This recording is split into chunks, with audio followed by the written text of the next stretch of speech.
Hey everyone, this is Rocky from WeLearnChess, and back from the dead, I guess, for a totally random 10-minute game on chess.com. And I have a few questions for myself today. One is if I actually remember how to play chess, so that'll be a good start.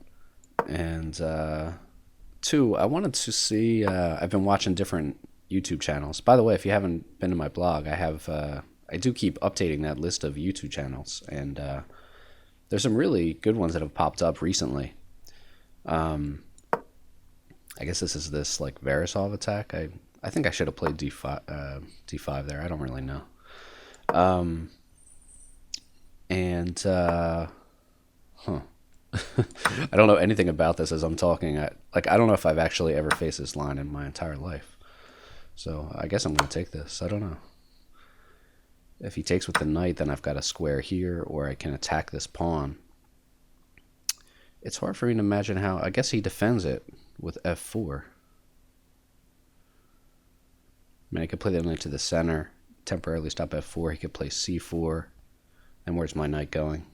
Back. He pushes it again, but then I can go back to the middle, and then it's pretty stable there, maybe even after e6.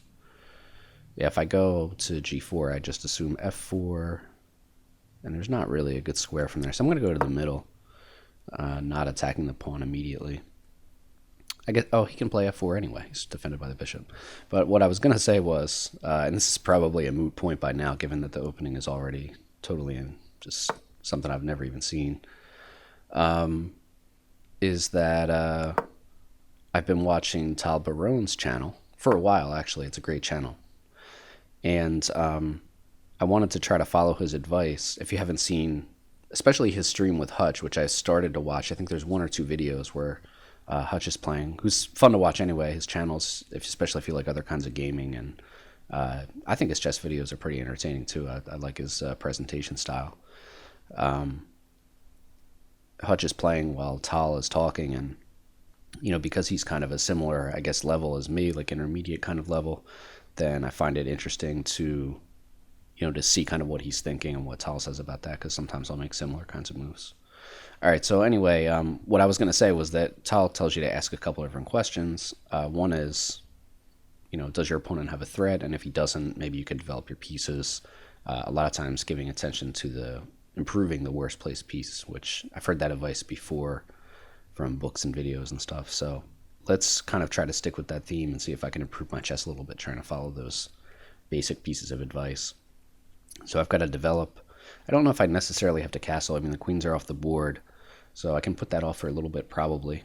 I could get some control over the center, but I do want to kind of develop my pieces. I always have liked the idea of developing, so I'm going to put this bishop on this pretty nice diagonal. He can't kick it immediately. I guess he can play, what is that, h3, g4. So I don't know if it's the most stable square, but I'm going to develop. This knight, I don't know. It doesn't have a great spot because c3's been played, but I could try to go through d7. It's kind of a long route. c5, d7, c5, and then maybe I have some control over this d3 square. That's kind of a long ways away. So I could castle long and immediately get a rook to the d file. So maybe that's reason to get the knight out immediately. I just don't see the future that it has there. If I play e6 right now, I mean, I assume he wants to bring the knight out to attack this bishop, which means maybe I didn't really put it in the best square. I don't really want to move it twice unless he does challenge it. I am going to try to go through this route here, which I guess does not give the bishop a place to go in case he goes after it, so I might have to cede the bishop pair like that. Here I'm going to do two things at once, protect this knight and hit his bishop, maybe encourage a trade. I feel like people who play this Verisov attack want to attack, so yeah, I was going to say. I'm going to continue to develop a piece, put the rook on an open file. I mean, if I were him, I would put this knight. Yeah, he's probably just developing first, which makes sense. This bishop is now not on a great square. I could move it out to hit this, or I could try to break up his pawns. I wonder if I should play e6 first and then try to break up the pawns so he doesn't have like a timely push. He doesn't seem to have that right now. Plus e6 makes it easier for me to double on the open file. But yeah, bishop h6 does hit this pawn. I mean, he can defend it weakens his knight. But this knight's probably moving anyway, right? What about, I don't know about moving the king, because I probably want it closer to the center for the endgame, but it would give us a spot for the bishop, assuming that he goes after it with one of these knight moves. Then I'd be able to drop it back and preserve the bishop's pair. He has a lot of squares for this knight, though. This square is pretty nice, too. Okay, well, he's gonna be able to get the bishops here, which is a little annoying. But I want to try to break up his pawn chain. And I'm trying to think how this pawn chain will transform. So, like, assuming he goes after the bishop at some point. He's still developing, which is good, of course. I do have this sufficiently protected, and this actually, maybe I can get a tempo going after his rook here. Although maybe rook here, and then if I move this over, then he's hitting this a few times. I could take this first. I don't know if taking really gets me anything. Okay, bishop here. Rook goes over, bishop here.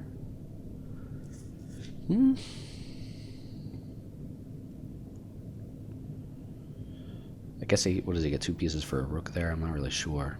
Oh, actually this... Okay, this does leave his pawn hanging, which I didn't see. If I take the pawn and he takes my bishop, and then I play check, king moves, take that bishop, but he can take this bishop here, this is hanging, so that's actually kind of annoying. And I'm going to try this. I don't know if I'm just miscalculating it, which is quite possible, because I miscalculate anyway, even when I'm not, even when I'm in good form. And I've been talking so much that I'm more than half my time down. So I don't know if there's an intermediate capture either for him or for me. Probably there is. Like to set up a... Yeah, that's probably... I should have probably avoided this. Yeah. Okay, so... he doesn't quite get a pin out of this. I could have taken that actually immediately. If rook over now, then I can take this with an intermediate move. I don't know if I really want to give up my bishop now that I've taken the time to preserve it. I could drop it back and just kind of keep an eye on this diagonal, or... And actually now, am I hitting this pawn now? Which is an interesting question. He might have to take this knight, because now he doesn't have those intermediate captures that he had before. So if he just plays... Well, if he just plays the rook over here, then he can take with tempo at the very least. But probably even just taking the pawn, I think. Can I do that? Seems like I can. I guess he's got some funky knight move, but if he goes here, for example, I can take with the bishop, so that he's not capturing this bishop. And here, I think I can get a couple of benefits out of this. One is I get his dark square bishop, even though it hasn't moved yet. I'm going to take it. And I wonder if I can just be annoying with this bishop, although it would be undefended here. And he'd be able to move this knight and hit it on the very next move, plus pawns, so that doesn't seem like a good idea. Moving it back here would give a way to retreat, although I'd be interfering with my... So I don't actually have to move it immediately. And I wonder if it makes sense to open up a file and... Oh, he does have a knight move here.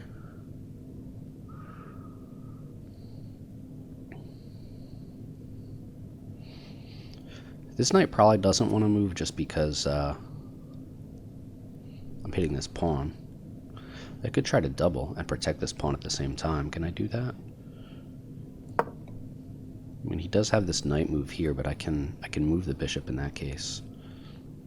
And I don't think there's like a great sort of way for him to take advantage of that I can see.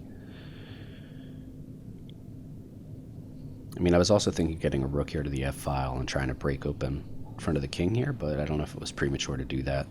And I saw moves like h6 and like the immediate f6, but I want to try to win this pawn, so I don't really want to play f6. So I have this weak pawn here on the f file, and he says this weak pawn. But his pawn is really cramping my position, so if I can get rid of that, then I'd have a 4-on-2 majority over here, and he'd have no majority on this side. Right now, my 4-on-3 majority is not so significant, I don't think, because I can't quite mobilize the pawns. So I guess the first thing, I was thinking of this move. So obviously I gotta move my bishop. I am hitting this pawn afterwards, so if I can move this bishop to either a threatening square or just a square where it's protected. I mean, I could even drop it back here to a6.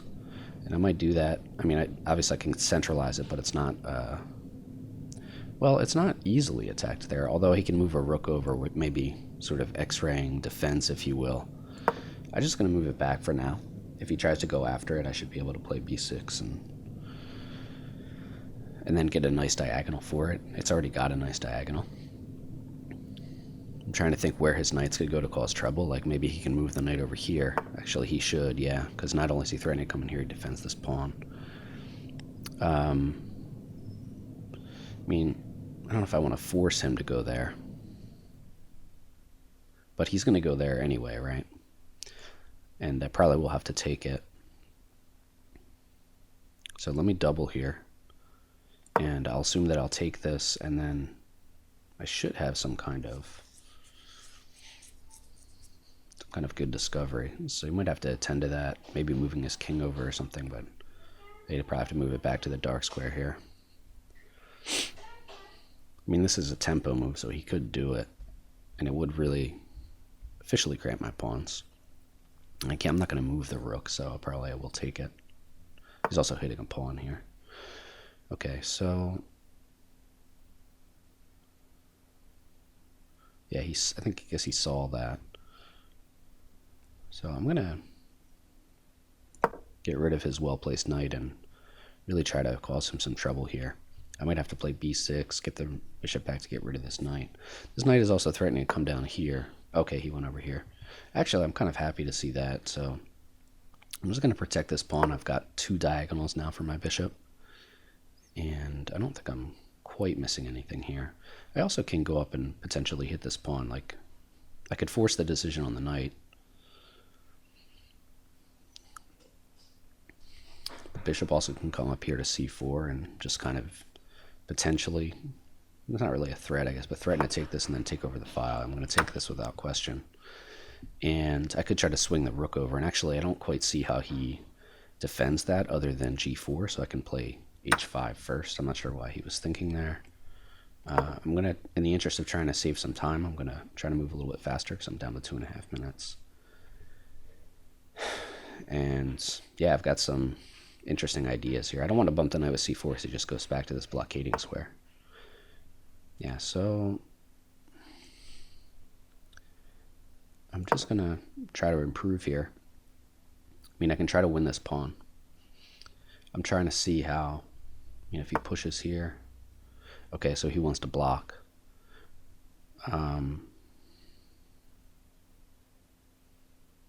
That'll ultimately improve his king, so I don't know if I want to do that. I could play here, I believe. And although it gives up my kind of nice bishop, I am up a pawn. It would mess up his pawn structure a little bit. I guess it would give him the a file, but I'm also going to come in here and win a pawn. Well, I won't win a pawn. He can block. Takes, king takes. But then rook over, and then I really don't see how he's defending this. Maybe just trying to kind of lash out and create some weaknesses. In the interest of time, I might go in for something like that. It might not be the best way to play. The other thing, too, is what if I check now, blocks? And then just play the other rook over. That's the other thing I could do.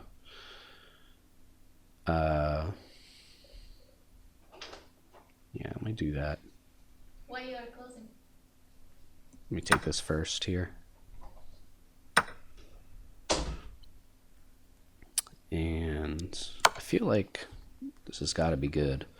Play the other rook over. And now, he can play c4, I guess, but I take with check. Let me improve my king, because I don't think he can really do anything. Oh, what about check? Checks, check. I'm going to improve my king first because ultimately I want to get it out. And the a file, which is potentially problematic, it doesn't look like he's going to be able to really do anything. Takes, and rook over, takes, king here, king there. Oh, what about taking with the pawn here? Oh no, then he comes in with the rook. Sorry, I got some background noise now because the wife and the dogs came. What about just improving my king? If he takes, and then I'm winning that pawn, right? I don't really see how he would defend it there.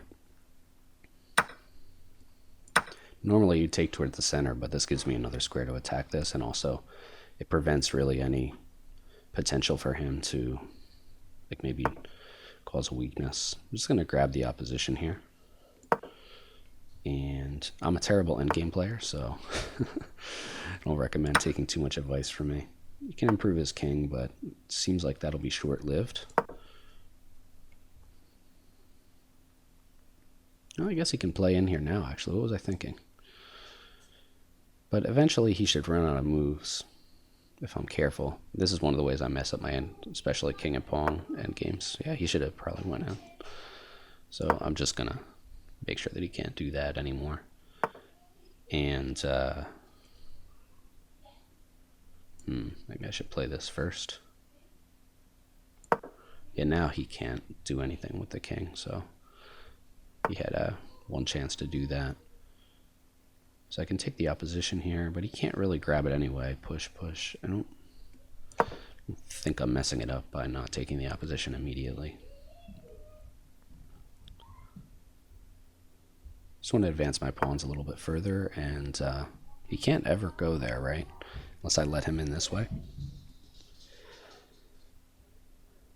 So I guess he's just trying to blockade. I mean, eventually, one of these sides I should break through. I'm thinking, okay, so if I play here, and he takes, and he pushes, I don't want to let him block it up here, so now I am going to take the opposition, actually. And I'm down to 40 seconds, so I got to be really careful. I want to try to create my passed pawn now. He probably should leave that. And assuming he does, and he moves the king.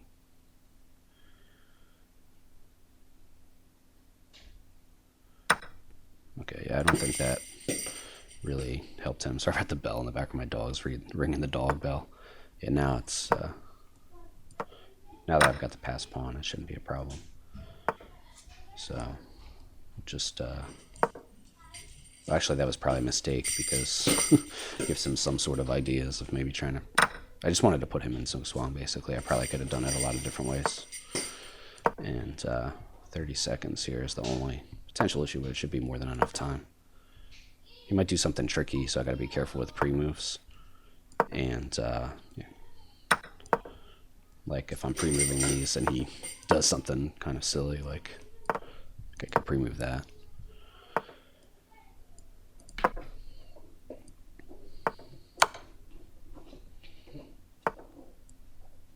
Be careful of potential stalemates.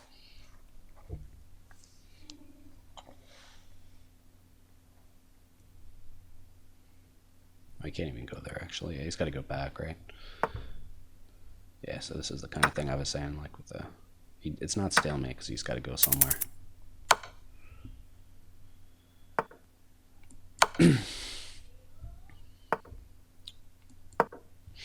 And then just make sure I don't run out of time here. You got to be careful because sometimes you you have a lag that you don't realize that you have.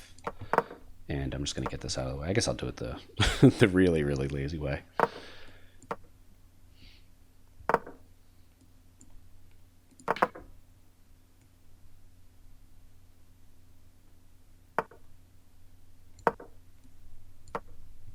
Yeah, so, okay, so I was playing a little bit, I would say weaker player, but if you look at my rating, actually it's dropped like 100 points since I would log in and play a couple games and lose and lose and lose. So it was over 1800 for a while, but I haven't really been playing that much chess.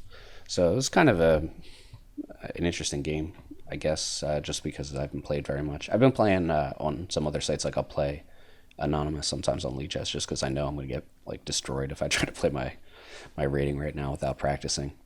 But we can take a look at this, and I'll set the comp analysis, but I want to look at it first myself. All right, let's get this started here. Yeah, I think this is the Verisov, which is supposed to be a nice attacking line, and I'm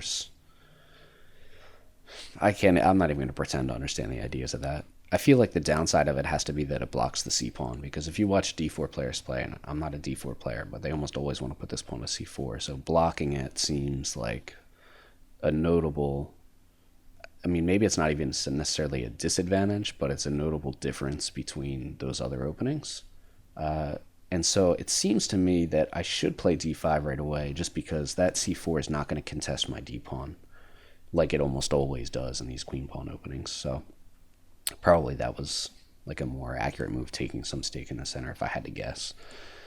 And I have no idea why I decided to fianchetto.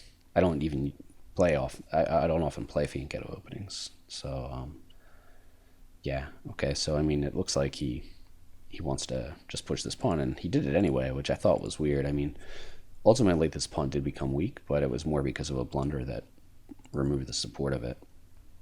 I also found like this was weird because like usually people who play this kind of line, I feel like they want to attack my king, and allowing this queen trade seems like if that's what he wants to do, then it's going to make it harder for him to be able to do that.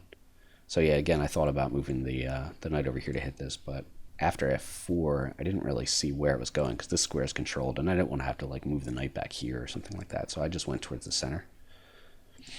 And also, another piece of advice that Tal Barone is giving in his videos is to try to move forward when you can. And I do move backwards more often than I would like. I feel like it does kind of put you in a more passive position. So it's not like you can always move forward, but when you have the choice and it seems like they're at least equally good, maybe it makes sense. Okay, so he defends that. And I don't know if this is really, I kind of regretted this immediately, like especially after his next move where I saw that, I mean, he's got this really nice square for his knight, assuming that I don't play c5 right away, which maybe that was something else I should have played too. And also I was actually first even looking at this move, and of course the center is probably better. And either way, I would probably just have to move this bishop again if I didn't want to have a damaged structure and lose the bishop pair on what seems to be is going to be a pretty open board. So I think probably that bishop move is, even though it looks like a juicy diagonal, it's probably not right there. I feel like this allowed me something here. Even though this isn't a great square for the knight, I get a tempo on his bishop if he wants to preserve the bishop pair, and I've got some support for my centralized knight, which is nice. This I felt like made total sense, getting the rook to the open file. It's just, these are just my amateur ideas. This pretty much concedes that he can just take this bishop. I mean, I guess I did have places to move it, which I tried to do here, and just to keep it.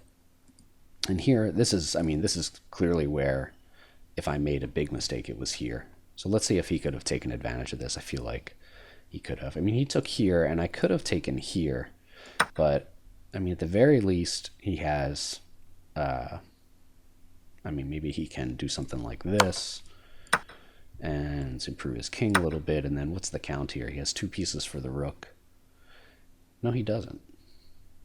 It's just an exchange. For some reason, I was thinking he was getting 2 pieces for the rook and a pawn, so I just miscounted there altogether. Did he have something better there? Yeah, so this I should have just taken, which is probably what, like, if the viewers here looking at this are probably like, well, why didn't you just take that? So, well, because I'm an idiot. That's why. So, okay, I didn't do that. And now, I mean, I don't know. I felt like, okay, if he takes here and I take here, he does have a check. But I don't know if he can really escape with that knight. I mean, he can get a pawn out of it. Yeah, I don't really see how he's... I mean, he could do something like this. Whoops. Like, let's say I try to go after the knight. He could do something like this to, like, screw up my pawn structure at least. Or he could win a pawn. He could just do something like that and at least get a pawn out of the deal. But either way, it should be okay. He does have potential to make a pass from the outside, maybe, at some point. Yeah, but any of those obviously are better than what I had in the game, because here I just win a pawn. But it is an important pawn. It supports this really annoying cramping pawn in the center.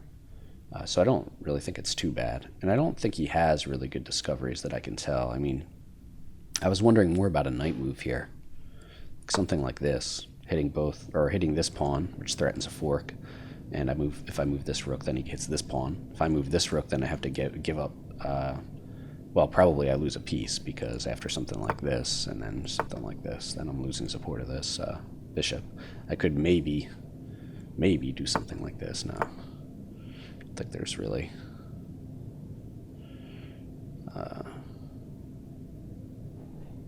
I don't know. This is a total mess, and it looks like I'm not going to survive that. So yeah, he had a nice move there, some nice possibilities, and we both made mistakes there, obviously. So let's kind of look at what actually happened in the game. So he moved over here, and then I took the pawn.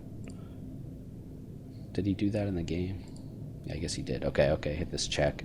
And I did have to move this knight many, many times before I took his bishop that had never developed. And there's something to be said for that, like in chess, when you move a piece like 4 or 5 times and take a piece that has not developed at all or has only moved once. You know, your opponent has definitely gained something there, because tempos or tempi, they're worth a lot. But in this case, I mean, it was just kind of probably almost forced without looking at it. And here again, I still have sufficient protection of this bishop for now, and I was eyeing this pawn. There's probably I feel like if I could improve it another way, it would be here.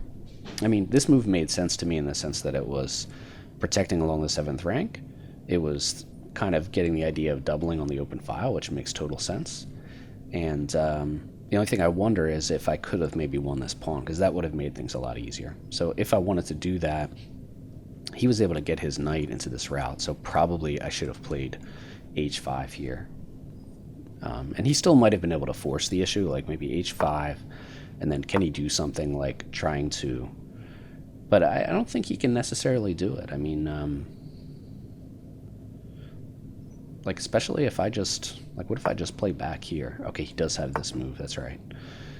That was another possibility for him. And that does create more weaknesses here. So I don't want to drop somewhere where I can be attacked like that. So what I could do is maybe drop the bishop back, like, let's just say anywhere, like, let's just put on a protected square, and let's just say, for the sake of argument, that he plays this again, and he is threatening this fork, which is why it would make sense, I guess, not to take this, but I could take this first. He gets the open file there. I don't like that. And if I take this now, then he's forking me again, right here and here. So yeah, so he had some clear possibilities to try to utilize the knight pair, if you will, but he's always talking about the bishop pair, and this is an open board, but there's some closed nature to this. I mean, this cramping pawn locks up these pawns to an extent, so there's a noticeable hole here that he seems like correctly went after, and there's also some potential weak squares here, especially if I move my h pawn that might open something else up for him. And if I try to kind of keep the knight out of one square, like if I play h6 and protect this square, then he's still got, this square, for example, for this knight. So knights are troublesome. And he had both of them on the side of the board, so to me it suggests that he probably should have done more over here. And when we look at the computer analysis, I would expect, I'm curious to see if some of my ideas are anywhere on point, but I feel like, for my total amateur mind, that it makes sense for some of those ideas there. Okay, so we got this, and of course that's a nice square for his knight. It's not totally stable, as we saw. And he gets another nice square for his knight, so he's got some nice outposts. But I didn't have to give up the d file, and it's probably because he didn't play forcefully enough. Like, although this knight is nice here on d4, because it can be kicked, and because, as we saw in the game, it doesn't really have a great sort of outlet on this side, maybe this isn't necessarily the best square. Like, maybe it should have stayed over here with the idea of just being really annoying. Because you can imagine the knight here, and although it right now doesn't hit both of these pawns, it constantly has pressure on one of them. So I would have to be able to move this pawn immediately. It does look like I would be able to. So maybe he really couldn't establish a knight like that. But another idea for him might have been like maybe you play this, force the capture, and then maybe you get a knight in a timely moment up here. But still, with this rook on the seventh, I've constantly got this protected, and I do have h6 to hit any knight that's over on g5. So, maybe he didn't really have that much at this point. I don't know. Going to this side to me felt like a big mistake. I feel like you have to at least somehow try to make something happen on these, especially this weakness on f7. But and another idea that I forgot to talk about was maybe pushing f6 earlier just to open up the f file because the king's over there. But that also weakens my pawn too. So okay, so we got this, and it seemed like this made sense just because I wanted to. Like, if I try to do this idea now, then he's got a quick g4 to bump this rook. So I wanted to, and then after that, he'll be able to play g5, which would be really bad for me. So I can't imagine that would be good to allow in the endgame. So this, to me, seemed like a logical move. And I don't know if this achieves much, if anything, for him. It just kind of gives me a tempo from what I can tell. And so now I'm just kind of taking the cheap way out. Like, I would like to keep this bishop. It's very nice. I mean, it's hitting this diagonal, it's taking squares away from him. I can always kind of reroute it to this diagonal, so I've kind of got like a constant sort of presence on one of those and one or two moves away from hitting the other one. But in the interest of time at this point, because I was getting very low, and also because I saw that I could either try to come up here, obviously he can block, I felt like going after this weakness made a little more sense. And it's the way it turned out. I liked being able to improve my king, because back when his rook was here, which it was here because I guess he saw how he wanted to defend, I was more worried that he'd go for counterplay on this pawn. And then I might have to sit back here either with a rook or more likely at first the king. But that wouldn't be a problem for me either, because if somehow he was over here, like, let's say he moves over here. I can't do that yet. Okay. Let's say, for example, like just say I do something like move the king here, which would kind of be silly, I guess, but and I lose a move like this. You know, here, I don't know. I mean, he still probably doesn't want to take this, but I guess he could, right? Like, you take, and then maybe try to get the king over here. But now I've got two files to work with, and now he really can't protect this pawn, so I guess he can't really ever take that. I mean, if he tries to do something like this just to kind of hold, I mean, now I can take it and I can infiltrate, and he can play offense and defense, I guess. I could try to move this. Maybe he can try to break those up. I don't know. I feel like at some point I should be able to do this. I guess he could try to stop that. But I feel like it's black. And I haven't even really thought about the moves or made necessarily good moves there. And black's still in pretty good shape, it seems like. I guess he could try for this to break this up and then come down and try to break up my pawns, which might be an idea, because the king eventually, if it got like down into here and went after that, would be kind of annoying. So I guess the lesson there or the reminder there for me at least, is like just try to be active. And usually I'm getting totally outplayed in the endgame because my opponent's doing very active stuff, centralizing his king, you know, activating his rooks, and I'm just kind of sitting around doing not active enough stuff. So let's go see what the computer had to say, because I feel like it had some good ideas. Okay, so it's still actually going. So one of us had a mate here with the negative sign. I guess it was me. Negative 53 definitely means that I was either mating or winning huge material, and I didn't see any of those. So clearly we missed some really crazy stuff here. Let's see how we're doing with the chess.com has this new computer aggregated precision score, CAPS. And if you want, we can take a look at that while that analysis finishes up. So chess.com's computer accuracy and precision score summary. How often does a chess player match the engine's top choice, play inaccuracies, blunder, display patterns of strength? I think this last one is a especially new idea, if I remember from reading this, because obviously, like, matching the engine moves and stuff like that, I think that was part of the previous analysis score. But this is a totally new measure or indicator, if you will. And so, blah, blah, blah. This we saw up there in the banner. And I just wanted to see sort of what... Here we go. Good argument for the CAPS measurement, having nothing to do with strength. Might win 10 games in a row against a set of opponents with an average rating. he might not gain many ratings points for this winning streak, but if you show the strength of his moves throughout those games, it would show how strong he's playing. It's my understanding. So, oh, there's something interesting at the bottom here with like Bobby Fischer and stuff too, I think. So I won't try to analyze that chart now off the top of my head, but I feel like they had something where they were trying to show, maybe that was a different post where they were showing, I think maybe it was just based on Stockfish, and they were showing like how many times Fischer and Kasparov and Carlsen and all them played like the best engine moves, and somebody had done that for like all their games. And I think Carlsen did come out on top there, if I remember correctly. But yeah, okay. So let's go back here and see. It looks like it is finishing up here. And at some point at the very end, it'll speed up because finally I stop bumbling around and start doing things a little more directly. I don't usually like to like queen twice just because I feel like it's kind of lame. But in Blitz, like, I don't know, it just makes sense a lot of times if you're down on time. And I know some people are thinking like 10-0 is like an eternity for a Blitz game because a lot of people are playing 2-1, 3-2. Well, 2-1 I guess is technically considered bullet, at least on the chess.com site. I do like to play like 3-2. I think is pretty nice. I prefer like 5-2 just maybe because I'm old and I just can't think fast enough. But they're really bad for my chess. I feel like I couldn't have done any sort of thinking or commentary for this game, but also like in general, I feel like I don't know. I just feel like I'm not getting to try to apply anything that I've learned if I'm playing on fast time control. And even the 10-0, it's really hard if you really want to sit there and try to improve it.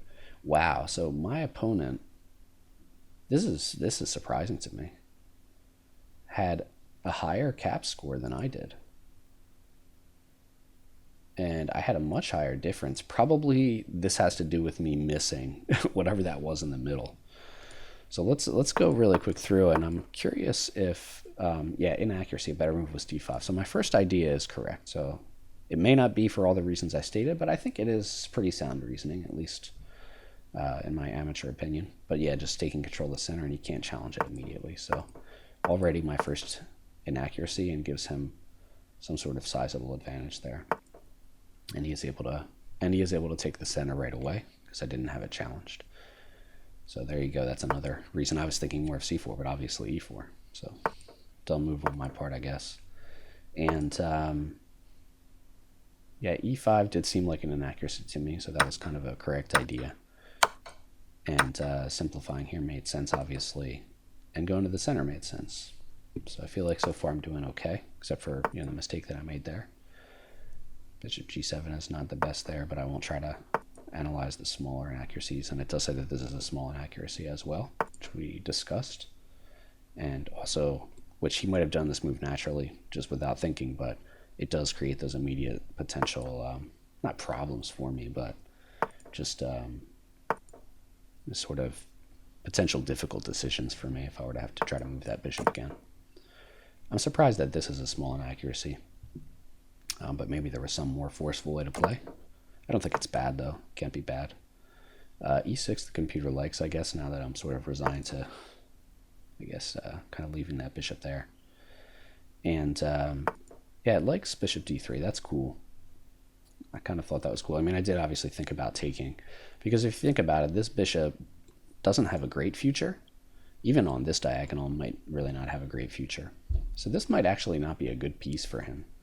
So I was kind of wondering if maybe I should have taken here. It opens up my rook a little bit, and it forces him to keep this potentially not so great piece.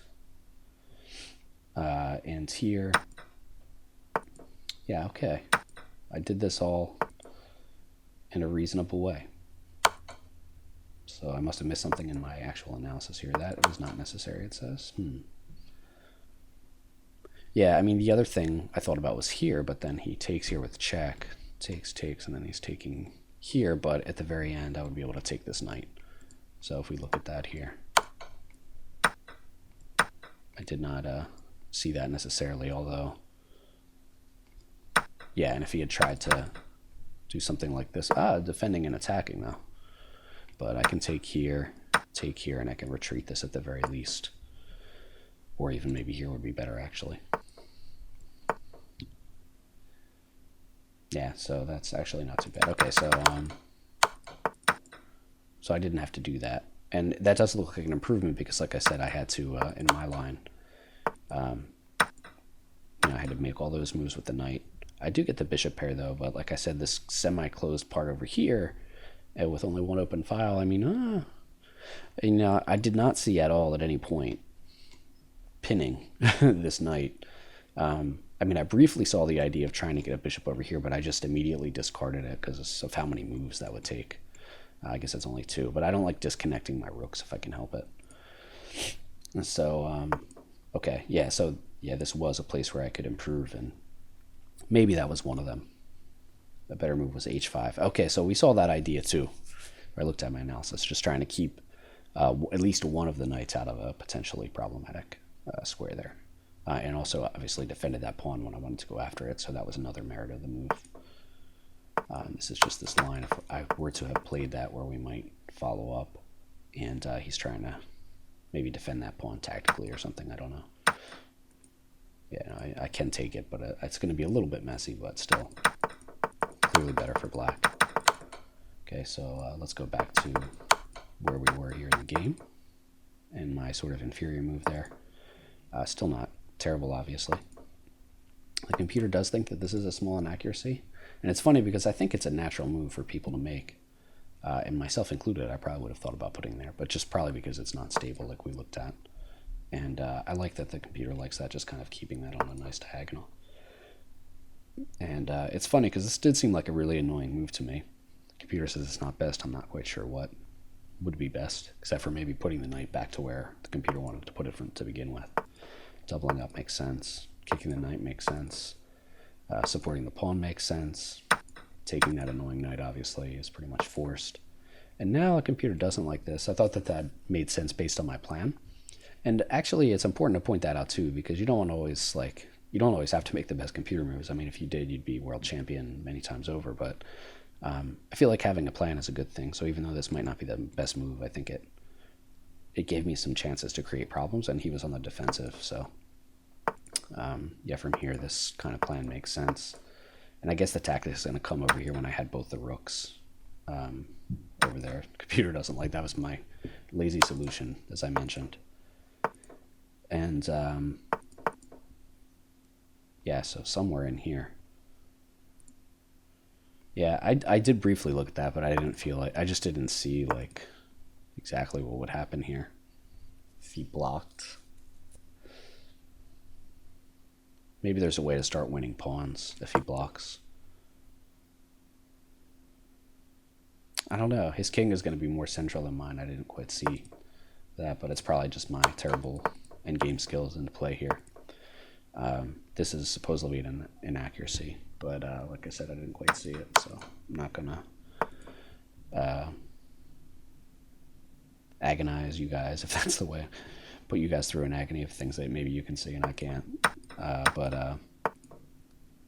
Yeah, here it just seems like that's pretty straightforward. Yeah, here I felt like he had to go. Like, letting him in here, I think, is a mistake for me. Because if he goes in here, I can't actually do that. Then he might even be winning. I mean, I would have to be really careful there. I might be able to put him in Zugzwang anyway, like just starting with this plan, and eventually maybe he runs out of moves. And eventually he'd have to move his king out, or I guess probably here to maintain the pressure. But then if he moves here, then I can start to move up, and I should somehow be quicker, but it's much more difficult by letting him in here, that's for sure. So I should have tried to put him in Zugzwang first before I let his king in. And, he can't really infiltrate that easily here, especially if I leave this pawn here, because it keeps him out of this square, this pawn keeps him out of this square, and the king keeps him out of here. And he can never get here because he can't get to the axis squares. Like, probably he would have to go over here. And by the time he does that, I should be able to, once he steps out of here, then I'll be able to safely move the king and mobilize these pawns. I probably should have done it quicker than I did in the game. But yeah, now he's lost his only hope here. Yeah, king e5 to get the opposition. I did mention that in the live commentary. When you see the opposition like one square away from the king, it's usually good to take it. But king and pawn end games are so concrete that I don't know, it was too much to precisely calculate every move. Probably would take like a minute on each turn. But anyway, here, yeah, and I don't think he should have taken that. I was thinking he should have just let it sit, and maybe hopefully he can avoid Zugzwang at some point, because I don't really want to take it either. Like, you can imagine, this doesn't really help me very much. But at some point I should be able to mobilize that. And then this is all just kind of sure, like I didn't necessarily do it. Okay, so this faster mate stuff, I thought this happens. Yeah, I could have. What am I doing? I could have just pushed that. But okay, I mean, this is all not even worth watching. But I thought that my faster mate was like a blunder of some sort, like when the rooks were still on the board.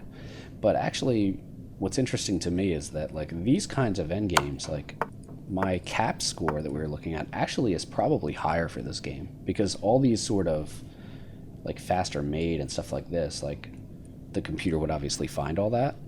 Like that's probably lowering my cap score. Although I don't think there's any, at least it's showing that they're not inaccuracies here. But overall, I felt like that was a pretty good game, and actually a better game from my opponent than I even gave him credit for, to be honest. We both had best move. He had a better average difference, but that, again, was probably due to a lot towards the end of the game. I don't know. And also me missing maybe a couple killer blows. But overall, it was a pretty good game. I was pretty happy with it, even though, like I said, I'm a little bit higher rated, and feel like I saw some of the ideas that the computer pointed out as well, so that's pretty cool. But I hope you guys enjoyed that, and hopefully I'll make more videos. All right, take care. Bye.